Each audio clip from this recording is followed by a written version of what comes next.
السلام علیکم۔ وعلیکم السلام۔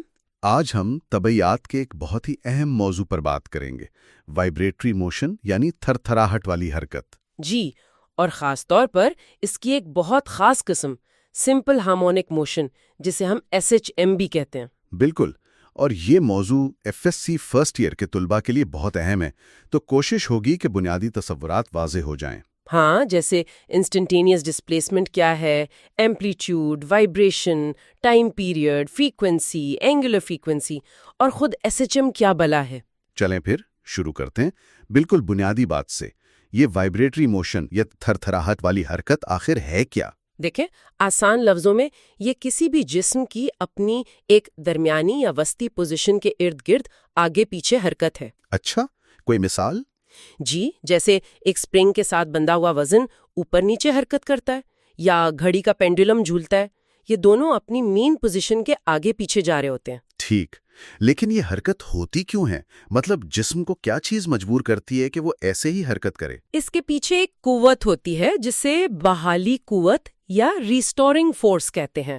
بحالی قوت؟ جی، یہ قوت ہمیشہ جسم کو واپس اس کی وسطی پوزیشن یعنی آرام کی حالت کی طرف دھکیلتی ہے۔ اچھا، تو جسم جب وسطی پوزیشن پر پہنچتا ہے تو رک جانا چاہیے؟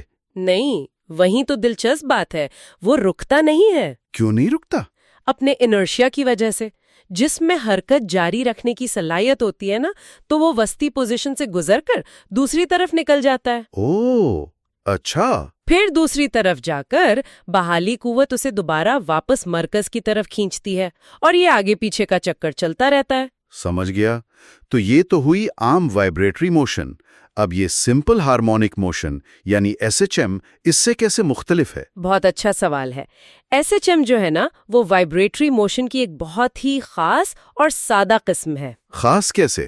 اس کی بنیادی شرط یہ ہے کہ جسم پر لگنے والی بحالی قوت، یا یوں کہیں کہ اس کا ایکسلریشن، ہمیشہ اس کے ڈسپلیسمنٹ یعنی وسطی پوزیشن سے ہٹاؤ کے براہ راست متناسب ہوتا ہے۔ اچھا، متناسب مطلب جتنا زیادہ دور اتنی زیادہ قوت واپس کھینچے گی؟ بالکل۔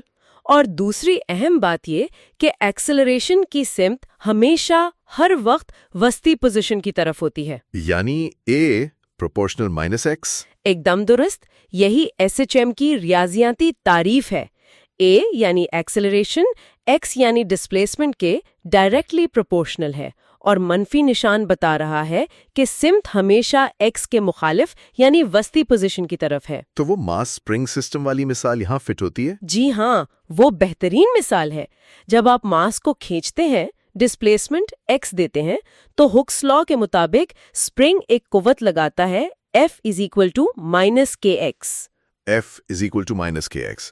ٹھیک ہے۔ یہاں K اسپرنگ کانسٹنٹ ہے، اور منفی نشان وہی بحالی قوت کی سمت دکھا رہا ہے۔ اور اگر ہم نیوٹن کا دوسرا قانون F = ma استعمال کریں تو F کی جگہ -kx رکھ دیں، بن گیا ma = -kx۔ تو اس سے ایکسلریشن آ گیا A = -kmx۔ بالکل، اور یہ مساوات ہمیں صاف دکھا رہی ہے کہ A جو ہے وہ X کے متناسب ہے، کیونکہ K اور M تو کانسٹنٹ ہے، تو A پروپورشنل -X ثابت ہو گیا۔ یہ بہت کلیدی نقطہ ہے۔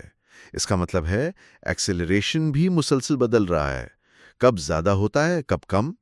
چونکہ A = -kx ہے، تو جب ڈسپلیسمنٹ X سب سے زیادہ ہوگا، یعنی جب جسم بالکل کناروں پر ایکسٹریم پوزیشنز پر ہوگا، تب ایکسلریشن بھی سب سے زیادہ ہوگا۔ جی ہاں، اور جب جسم وسطی پوزیشن X = 0 سے گزر رہا ہوگا، تب ایکسلریشن 0 ہوگا۔ اور رفتار وہ الٹ ہوگی؟ بالکل، رفتار وسطی پوزیشن پر سب سے زیادہ ہوتی ہے، اور کناروں پر ایک لمحے کے لیے 0 ہو جاتی ہے جب جسم سمت بدلتا ہے۔ واضح ہو گیا۔ اب ان اصطلاحات کو ذرا جلدی سے دیکھ لیتے ہیں۔ انسٹنٹینیس ڈسپلیسمنٹ، یہ X ہے۔ کسی بھی لمحے، کسی بھی انسٹنٹ پر جسم کا وسطی پوزیشن سے فاصلہ اور سمت، یہ وقت کے ساتھ بدلتا رہتا ہے۔ اور ایمپلیٹیوڈ، اسے x0 سے ظاہر کرتے ہیں۔ جی، ایمپلیٹیوڈ یا x0 یہ وسطی پوزیشن سے کسی بھی ایک طرف زیادہ سے زیادہ ڈسپلیسمنٹ ہے، مطلب جسم کناروں تک کتنا دور جاتا ہے۔ یہ ایک مستقل ویلیو ہے۔ وائبریشن یا تھرتھراہٹ سے کیا مراد ہے؟